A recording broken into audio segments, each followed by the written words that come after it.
Tengan todos muy buenos días. Hoy es lunes 22.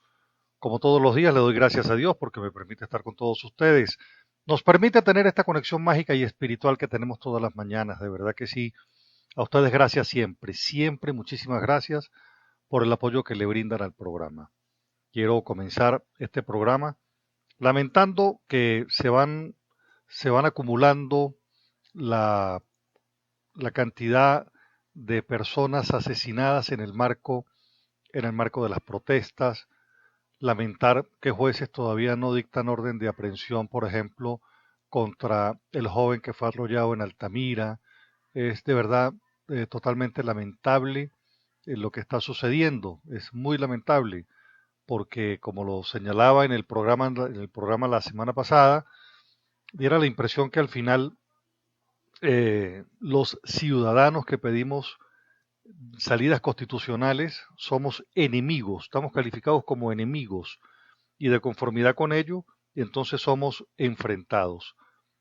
Van 48 personas asesinadas durante las protestas, 48.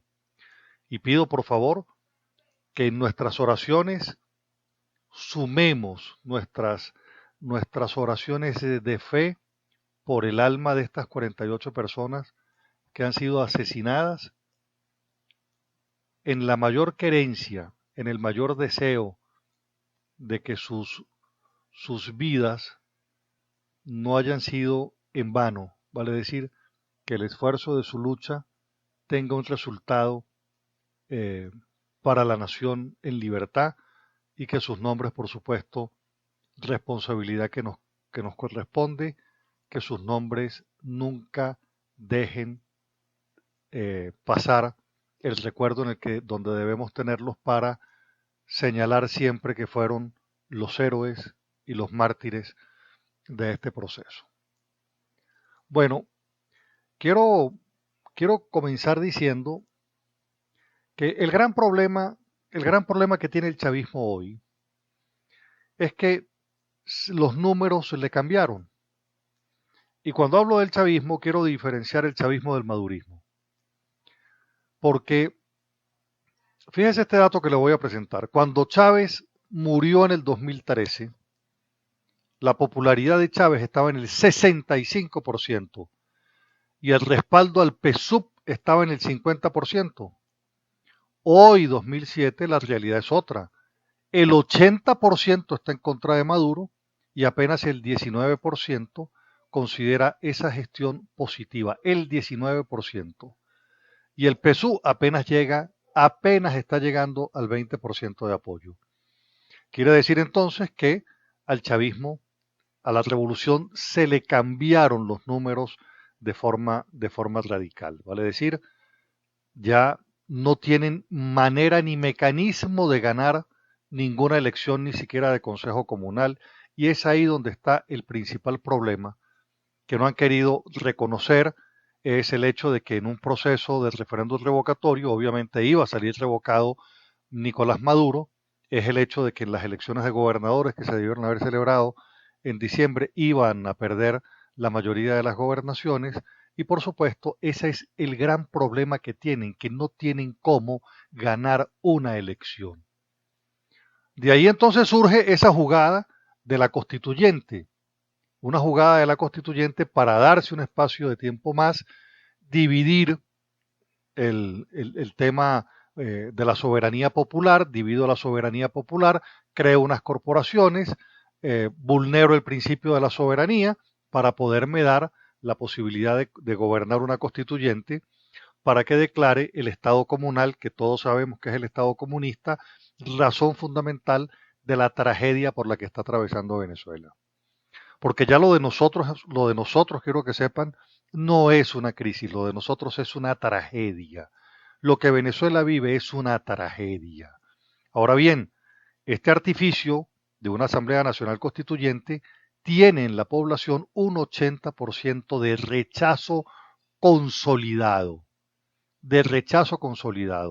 Y además tiene una grieta importante, el muro del oficialismo, toda vez que se consolidó un movimiento pro defensa de la actual constitución que lideran precisamente los exministros de Chávez y sectores de la sociedad de académicos que dicen que efectivamente esta constitución debe ser defendida.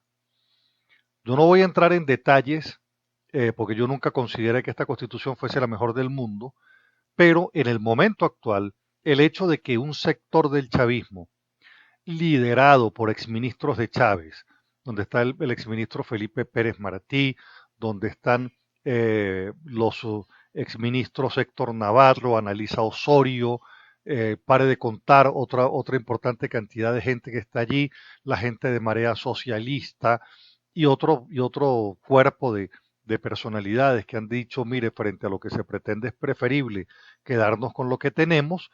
Bueno, esa no es que sea necesariamente una tercera vía, pero es un planteamiento que debe ser respetado, vale decir. Entonces, cuando uno dice quiénes están en contra de la constituyente de Maduro, bueno, en contra de la constituyente de Maduro está un sector del chavismo, que no es madurista, está la fiscal general de la República, que ha dicho en una carta impecable que esa constitución divide a los venezolanos y no suma, que esa no es la vía, que la constitución del 99 para ella es plenamente vigente aun cuando no se cumpla. Quienes más han hablado de este tema, la Asamblea Nacional en pleno ha declarado que no está de acuerdo con el fraude constitucional que se pretende hacer. ¿Quién más está en contra? En la Conferencia Episcopal Venezolana, que ha señalado que la Constitución debe cumplirse y no modificarse, y por supuesto el 80% de la sociedad venezolana. De tal manera entonces que no hay manera de que se quiera atropellar a la sociedad, a las instituciones, las que están vigentes y las otras que están eh, todavía sufriendo los embates del gobierno, como el caso de la Asamblea Nacional. No existe manera, ¿verdad?, de que se pueda atropellar finalmente a la sociedad. Y ese es el origen de la protesta y será el fin de la protesta también. Vale decir, si el gobierno se impone a tratar de declarar una constituyente fraudulenta para declarar el Estado comunista, pues obviamente va a encontrar una sociedad perfectamente enfrentada a esa decisión en defensa de una constitución que le establece mecanismos que el gobierno no está utilizando. No está utilizando. De tal manera entonces que eh, este proceso revolucionario ya está en el ocaso y de conformidad con ello deben empezar a aceptar el fracaso de 18 años de una gestión que nos trajo a esta tragedia por la que estamos hoy atravesando. He visto eh, de forma lamentable, por ejemplo, cómo el gobierno del Táchira amenaza a los productores agropecuarios en términos de decir, por ejemplo, que son fascistas, que están ubicados con la derecha. Esa manera de andar calificando al ciudadano está penada por la Constitución. Esa manera de andar señalando, esa manera de andar dividiendo, esa manera de andar diciendo usted es malo y yo soy bueno, cuando no quieren contarse para que sepan exactamente a dónde está ubicado cada quien en el corazón de la sociedad. Entonces ahora se pretende sin competencia el gobierno regional amenazar con expropiar con una expropiación que al final no tiene causa política, vale decir, el gobierno del Táchira dice que va a expropiar porque los ganaderos se suman a una protesta, pero si es que la protesta es libre, si es que estar en contra del gobierno es libre, ese es el ejercicio de la democracia. Ahora, querer obligar a la gente a estar con el gobierno por vía de la coacción, por vía de la presión, por vía de que si no estás te quito, pues por favor, eso es más que autoritarismo, totalitarismo, ¿verdad? Y va mostrando la huella dictatorial que acompaña a estos personajes que llegaron por la vía democrática y ahora quieren mantenerse por la vía de la violencia. Bueno, pero nosotros siempre hablamos del tema del Estado comunal, pero ¿cómo funciona el Estado comunal? ¿Qué es lo que hay en el Estado comunal? En primer lugar, quiero que sepan que de conformidad con el Ministerio de las Comunas, en su memoria y cuenta que presentó el año pasado, señala que existen 45.407 consejos comunales. De ahí entonces el por qué tienen esa premura de poner sectorialmente a votar las comunas, consejos comunales y frentes sociales. Se convocó una constituyente obrera profundamente comunal, entre comillas, eso es lo que dijo Maduro, con el propósito de introducir en la Constitución lo que ya está en las leyes comunales, vale decir, lo que está en las leyes del sistema comunal y de economía comunal. La economía comunal tiene todas sus leyes aprobadas por la Asamblea Roja Rojita. ¿Cuáles son esas leyes? La Ley Orgánica de Comunas, la Ley Orgánica del Sistema Económico Comunal, la Ley Orgánica de los Consejos Comunales, la Ley de Transferencia de competencias de estados y municipios a los consejos comunales y comunas. Ese es un rompecabezas que está asociado a lo que es el Consejo Comunal. Les he dicho en anteriores oportunidades que en el Estado comunal no existe propiedad privada, sino propiedad social.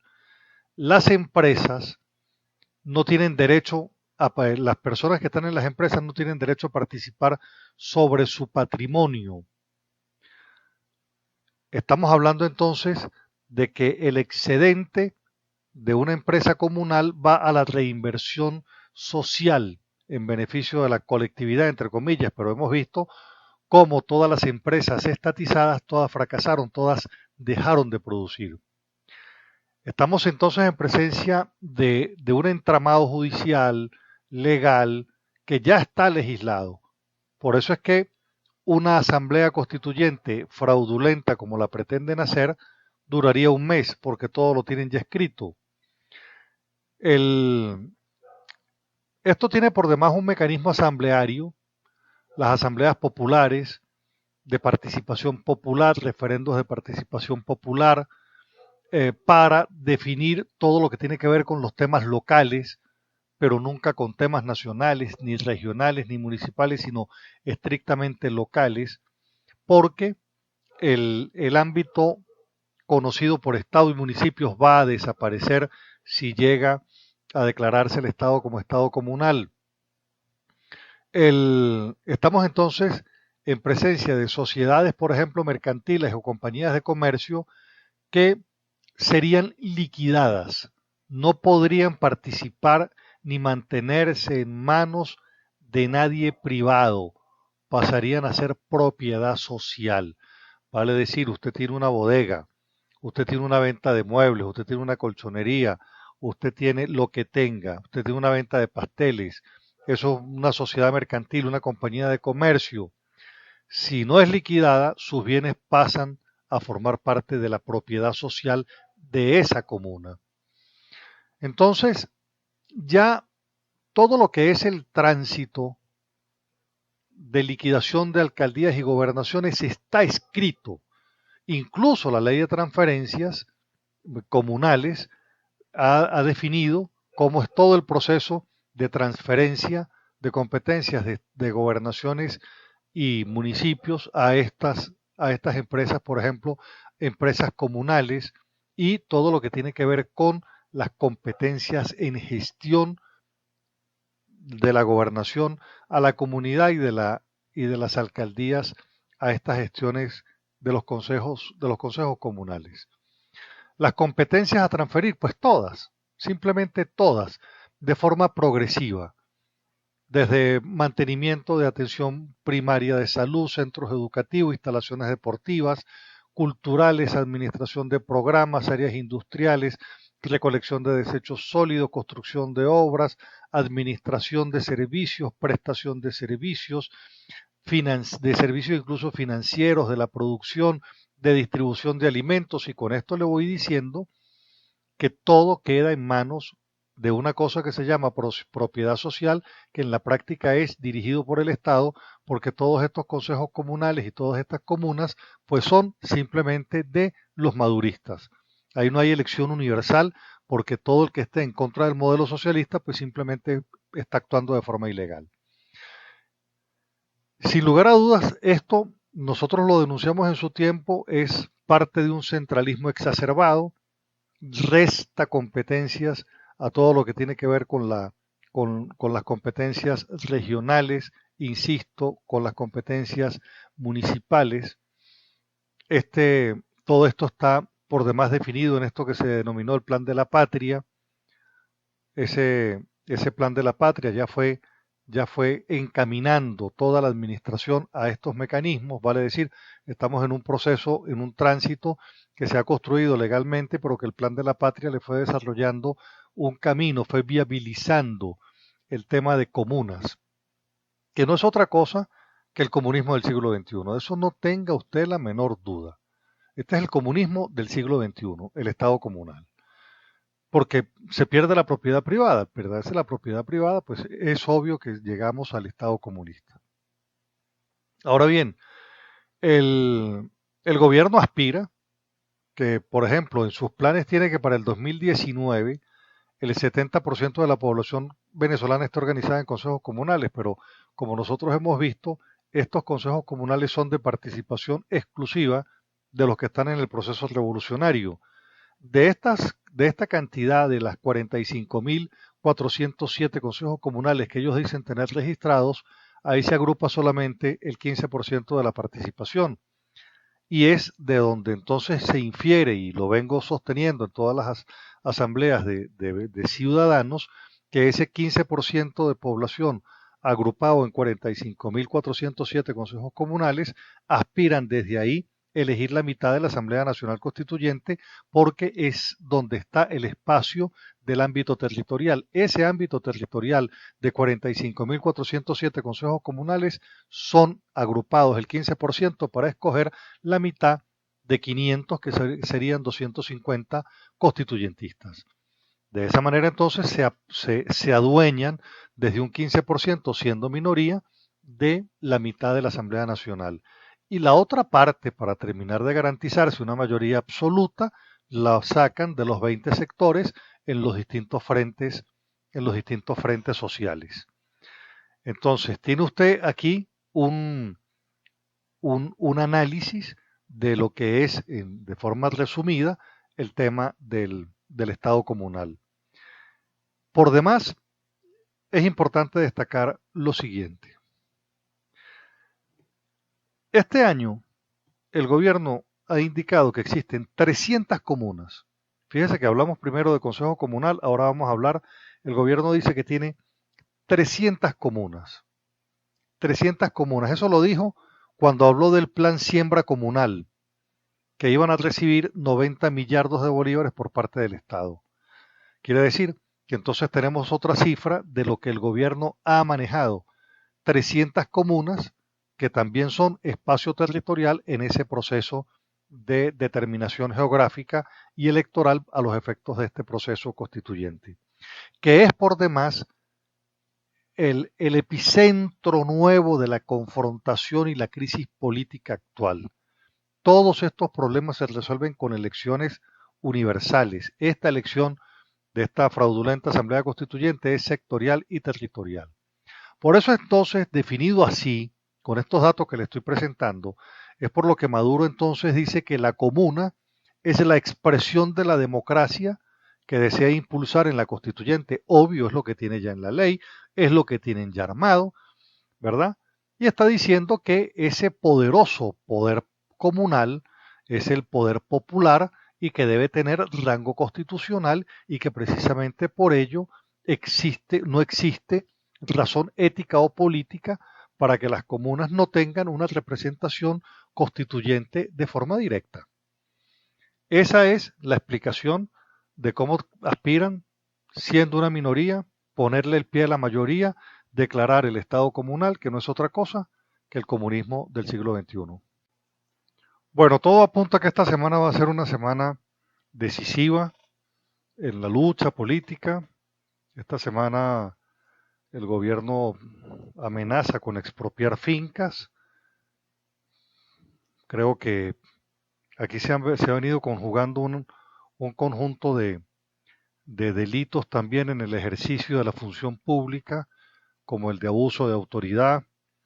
Ya hay de verdad bastantes comisiones trabajando sobre todos estos temas y de verdad que es absolutamente lamentable. No vale la pena la circunstancia por la que está atravesando el país solo por mantener el ideal fracasado del marxismo ahora plasmado en el Estado comunal, que insisto es el comunismo del siglo XXI. Ese es un modelo fracasado, ese es un modelo que no está ni siquiera en la Constitución bolivariana. Ahora bien, ha circulado la posibilidad de que existan países que se sumen a enjuiciar, a solicitar enjuiciamiento internacional de Maduro.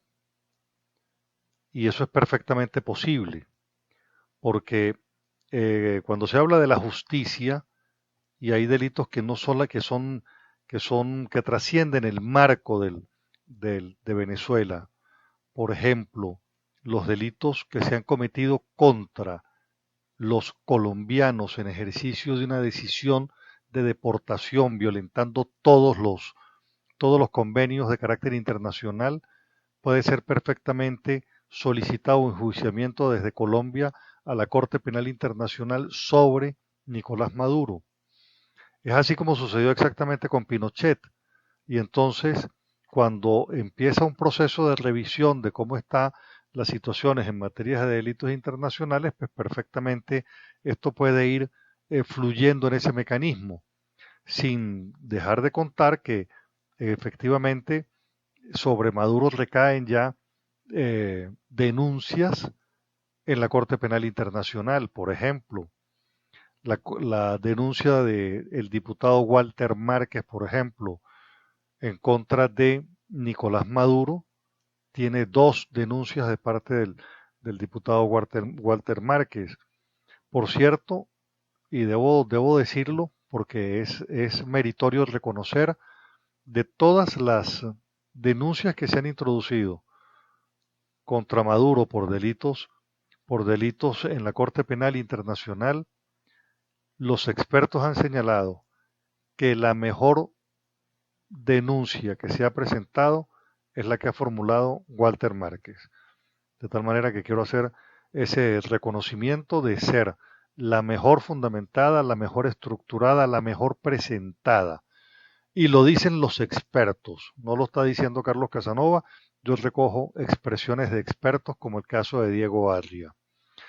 Bueno, pero Maduro tiene a los parlamentarios latinoamericanos con una denuncia que ya cursa en la Corte Penal Internacional, tiene al Procurador General de Colombia, tiene las denuncias que ha hecho Tamara Sujú, tiene denuncias que ha hecho Walter Márquez, eh, tiene un conjunto de denuncias, vale decir, se le han ido acumulando denuncias y le van a seguir fluyendo más denuncias si sigue manejándose con este impresionante abuso de poder en lugar de buscar el mecanismo que toda la sociedad venezolana le pide, el mecanismo que la comunidad internacional pide, que no es otro sino ir al mecanismo de entregarle al venezolano la llave para que determine quién debe gobernar el país, detener la locura del Estado comunal que es el comunismo al que los venezolanos se niegan a llegar. Es fraudulenta, aun cuando la quieran maquillar, y en ese periplo es en el que andamos precisamente explicando, explicando lo que es en la práctica el fraude y lo que aspiran de constituyente, que se los acabo de explicar en el segmento anterior. Por otro lado, es también importante destacar lo siguiente.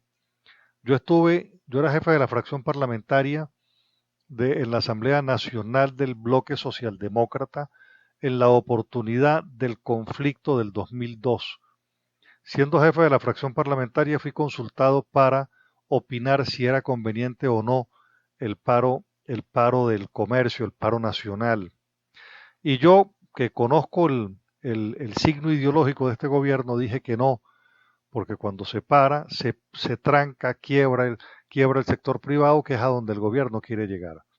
Hoy se está hablando de un paro nacional y voy a repetir exactamente lo mismo. Aun cuando me cuesten críticas de sectores, voy a decir lo que pienso. Si nosotros, este ejercicio de saqueo es un ejercicio de arrebatar lo privado, este ejercicio de cómo los paraestatales dañan la propiedad ajena, es parte del arrebato, es parte del acabar todo. Si nosotros vamos a acabar porque nos encerramos, porque cerramos la empresa, cerramos lo que produce, cerramos lo que produce alimentos, pues le estamos haciendo un favor al gobierno que quiere ver cerrada la empresa de lo poco que queda.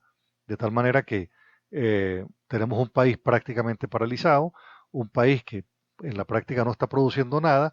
Terminar de cerrar nosotros es terminar de quebrar al sector privado y con ello entregárnosle al gobierno en la propia mano de lo que ideológicamente aspira y quiere.